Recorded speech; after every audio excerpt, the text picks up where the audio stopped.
This is potentially the upsetting bad news that I think many of us didn't want to hear, but kind of figured was going to come at a particular point in time. And, it's unfortunate. Again, still keep this with a kind of grain of salt. I guess we'll see what happens. But for me, I think that, if this does end up being the case or it ends up being true, I think that it's just a situation where, I'm kind of at my end with Xbox in terms of like a next generation. Honestly, I think that that's probably the best way that I can put it. Things will go on with this generation. We'll ride it out or whatever if we're Xbox fans. It doesn't mean there's nothing to be excited about. It doesn't mean that, whatever the case may be, there's still probably going to be another Xbox and things, but it still is sad nonetheless. What's up, everybody? I'm Crap Gamer. This is Crap Gamer Reviews, back with yet another video. Thank you so much for checking it out. I certainly do appreciate it. Please like, share, subscribe. I would appreciate that as well. It helps out the channel. It means a lot to me personally. I do daily gaming content, so if you didn't know, I do that. I try to be informative. I try to be fun and entertaining. So, we'll see how that kind of works out. But anyway, so according to this, Xbox exclusives are gone for good, according to Jez Gordon of Windows Central. Now, this is something that a lot of us have probably kind of put two and two together recently anyway. Now, the problem is it really puts Microsoft in a bad position and a bad look because it really proves that they were lying. Because if you go back to February of this year, where Phil Spencer said, now this isn't a start of, every game. Don't think every game is going to go to other platforms, because it's not. If that's not the case, then then it's a lie. It was just 4 games, etc., etc. The lies are starting to add up. Xbox fans were certainly surprised to see the Game Awards 2024 trailers that Obsidian and Outer Worlds 2 was confirmed to launch immediately on PlayStation 5 with the Xbox Series X and S version. Again, if you didn't know, this game was originally announced as a console exclusive at their Not E3 event. So it was 100% announced as a console exclusive.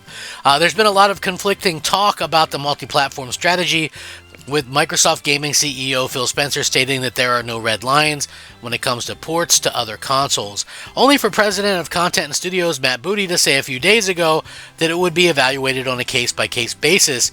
Even Obsidian's 2025 games show that inner conflict, with Avowed only currently announced for Xbox Series X and S.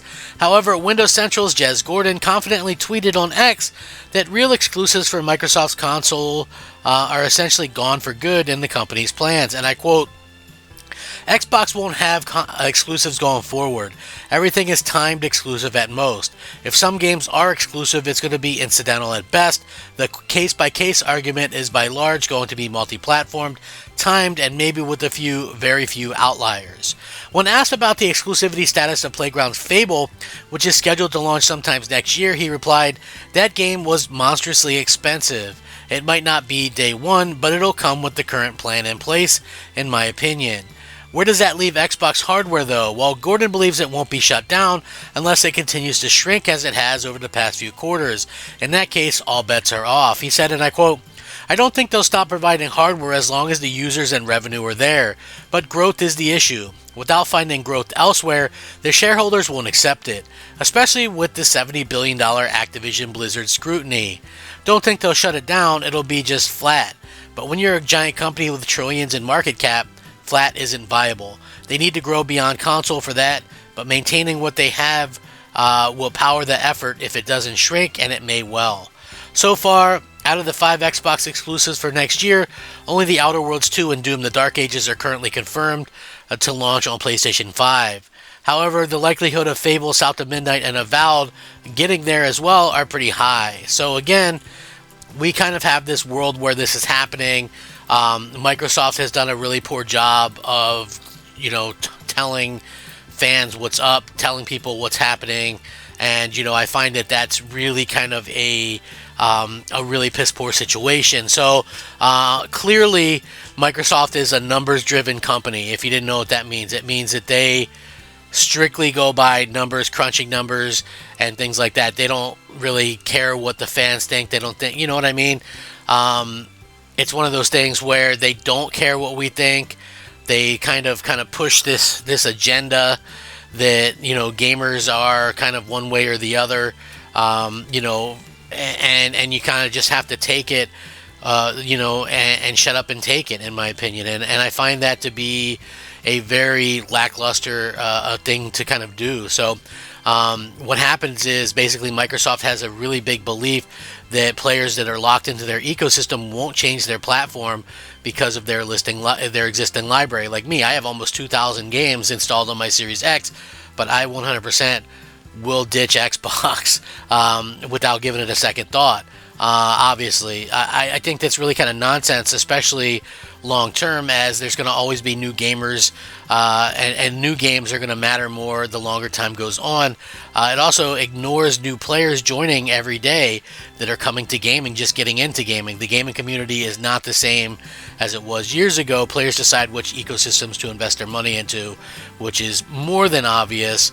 If you haven't kind of guessed by now, like, people are going to decide, like, here's a good situation for that, right? 3 of these 6 games in the Game of the Year category for this year's Game Awards are not available on Xbox. So if you're looking and saying, hey, where are all the games available, all 6 of those games available, well, they're all available on PlayStation, right?